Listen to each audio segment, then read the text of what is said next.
మగవులు మెచ్చే ఆషాఢం sale Chennai shopping mall ఆడి KG sale.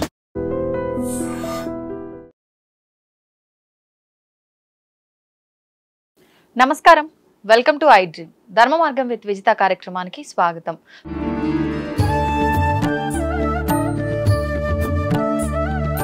ప్రస్తుతం మనతో పాటు ఉన్నారు గణపతి మరియు దత్తాత్రేయ ఉపాసకులు మురళీధర శర్మ గారు. ఇప్పుడు వారితో మాట్లాడదాం.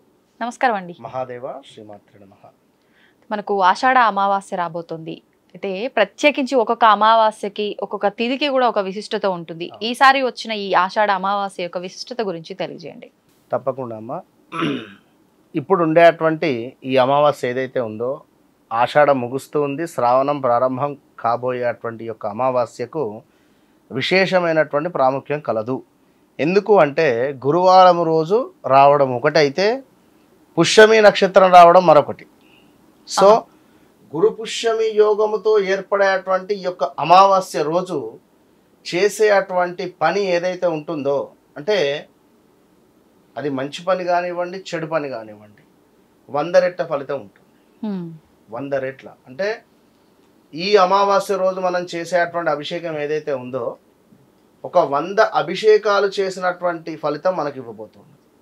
ఈ అమావాస్య రోజు మనము దర్శించేటువంటి అమ్మవారి యొక్క దేవాలయం కానీ, విజయవాడ కనకదుర్గ కావచ్చును, లైక్ ఇంక ఏదైనా దగ్గరలో ఉండేటువంటి ఆలయానికి ముందు మీరు వెళ్ళి దర్శించుకోండి ఈ అమావాస్య రోజు. ఇంతే. ఓకే. అయితే అమావాస్య అంటేనే మనము పితృదేవతలకు సంబంధించింది అని చెప్పి చెప్పుకోవడం జరుగుతూ ఉంటుంది కనుక ప్రతి అమావాస్యకు కూడా ఆ పితృదేవతలకు సంబంధించినటువంటి ఆ ఫోటోలను శుభ్రపరచుకోవడం కానీ, వారికి సంబంధించినటువంటి నైవేద్యాలు ఏమైనా యొక్క ఫోటోల ముందు పెట్టడం కానీ, ఓ దీపారాధన చేయడం కానీ, వారిని స్మరించుకోవడం కానీ, దక్షిణం వైపుగా కాస్త కూర్చొని, దక్షిణం వైపుగా కూర్చొని నార్త్ సైడ్ మన ముఖం ఉంటుంది. సో ఆ విధంగా అంటే సౌత్ వైపుగా కూర్చోవాలి, నార్త్ సైడ్గా మన ముఖం ఉండాలి. అంటే ఇటు కూర్చున్నామంటే ఇది దక్షిణం అనుకోండి, ఫేసింగ్ ఇటువైపు ఉండాలి. ఓకే. సో ఏదైతే మనకు నార్త్ సైడ్ మనం కూర్చొని చక్కగా కూడా వారి యొక్క స్మృతులు, అంటే వారు ఉన్నప్పుడు ఎలాంటి శుభకార్యాలు జరిపాము, తండ్రి గారు కానీ లేదా తల్లి గారు కానీ, వారి యొక్క అంటే వారు గడిపినటువంటి మధుర క్షణాలను మనము తలుచుకుంటూ ఈ యొక్క నార్త్ సైడ్ మనం కూర్చొని నమస్కరించుకొని వారికి దీపారాధన కానీ, కుదిరితే తర్పణాలు కానీ విడిచిపెట్టినటువంటి వారికి తప్పకుండా ఈ జాతకరీత్యా ఉండేటువంటి పితృదోషాలు అనేటువంటివి ఉండవు. ఇవాళ రేపు పితృదోషాలు అంటే ఒక విషయం జరిగింది అంటే, ఇప్పుడు వివాహం కావటం లేదు, లేదా ఉద్యోగం రావటం లేదు, లేదా భార్యాభర్తలలో కలహాలు కావచ్చును, అంటే అన్నింటికీ కూడా పితృదోషమే అనడం కరెక్ట్ కూడా కాదు. ఎందుకు అంటే మనకు జాతకరీత్యా 12 చక్రాస్ ఉంటుంది. ఈ 12 చక్రాసులో కూడా తనుభావం నుండి, అంటే లగ్నము నుండి మనకు 12వ భావం వరకు కూడా అన్ని తెలియబరుస్తుంది. ఒక పితృదోషం ఒకటే ఇది కావట్లేదు అంటే అదొకటే కారణం కాదు కనుక అయ్యో ఇట్లా అవ్వటం లేదు నాకు ఇదే అని చెప్పి కూడా మీరు భావన చెందవద్దును. అలాంటి ఆలోచన ఉన్నా ఇంకేమైనా ఉన్నా కూడా తర్పణాలు విడిచిపెట్టుకోండి. ఎందుకంటే పూజలు కానీ ఇంకేమైనా చేసుకోలేని వారు ఆ పెద్దవారికి సంబంధించి అమావాస్య అంటే ఎంతో విశేషం.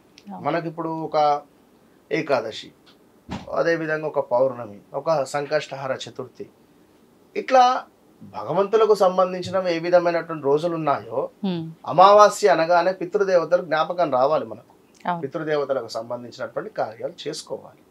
ఎట్ ద సేమ్ టైం ఎవరైతే ఈ గురు పుష్యమి యోగము కలిసి ఉంది కనుక ఖచ్చితంగా ఈరోజు చేసేటువంటి ఎలాంటి కార్యక్రమం అయినా కూడా మీకు విశేషమైనటువంటి ఫలితాన్ని తెచ్చిపెడుతుంది. అందులో ముఖ్యంగా బంగారం కొనడం కావచ్చును, ఉపాసన తీసుకోవడం కావచ్చును, గురువులను కలిసి ఏదైనా మంత్రోపదేశం తీసుకోవడం, లేదా ఈ సమయంలో ఏమైనా దానం ఇవ్వడం కానీ, లేదా ఈ సమయంలో ఏదైనా శుభానికి సంబంధించి అంటే ఒక గృహానికి సంబంధించిన రిజిస్ట్రేషన్ కానీ లేదా ఒక శుభానికి సంబంధించింది ఏదైనా కావచ్చును. ఇది కనుక మీరు తలపెడితే ఒక వ్యాపారం ప్రారంభించాలి. అమావాస్య కదా అనేటువంటి భావన పనికిరాదు.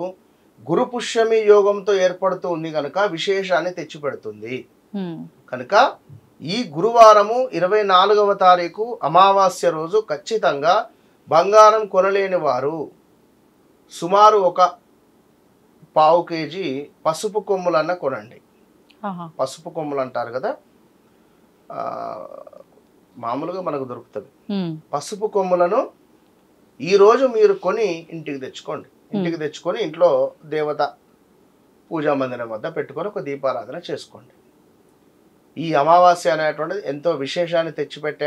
అయితే కొందరు చెడు సంబంధిత అంటే ఈ యొక్క చేతబడి కానీ లేదా ఇంకా ఏదో నరఘోష నరదృష్టితో బాధపడేటువంటి వారు కూడా ఈరోజు కాలభైరవ స్వామికి గనక అభిషేకం చేసిన, కాలభైరవ స్వామికి గనక మీరు అర్చనాది కార్యక్రమాలు చేసుకుని అభిషేకం చేసుకునే వీలుంటే చేసుకోండి.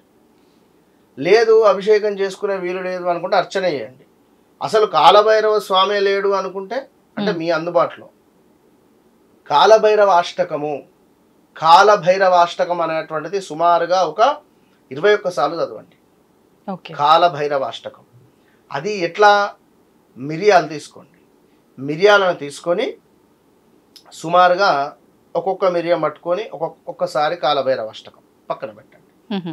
ఇట్లా 21 సార్లు కూడా చదివేసరికి 21 మిరియాలు అవుతుంది.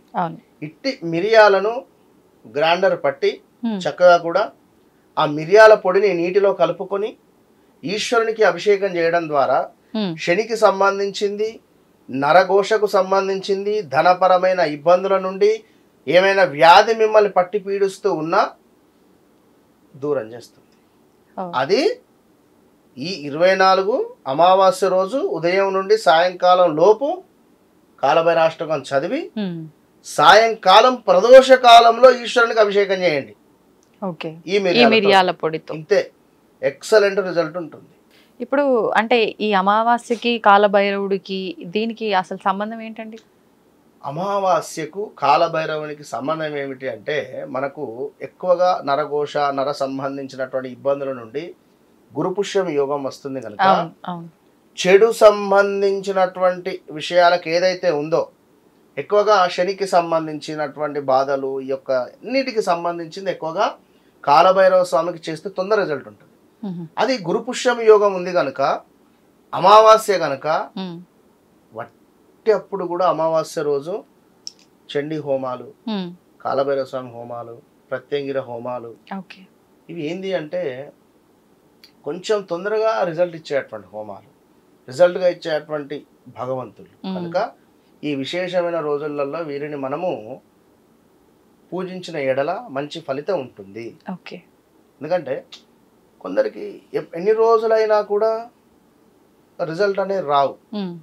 సో తొందరగా రిజల్ట్ రావాలంటే కొంత మార్పు చెందాలి మనము కూడా. ఎందుకంటే నడుస్తున్నటువంటి సమాజం ప్రకారంగా కొంచెం ఒక స్టెప్ ముందుకు వేసి చేసుకోవాలి, బాగుంటుంది. ధన్యవాదాలండి. మహాదేవ. తవ్వండి, తవ్వుతూనే శివలింగం సరే దాన్ని అట్లా కప్పేసేయండి, చూపించదండి. మూర్తి పూజ కాదు, సాక్షాత్ బ్రజేంద్ర నందన భగవాన్ ఉన్నారు మూర్తిలో. ఏమీ ఆశించకుండా ఆరాధించే వాళ్ళు కూడా ఉన్నారా ప్రభుజీ? నిజమైన భక్తి అంటే మనకు తెలియదు కాబట్టి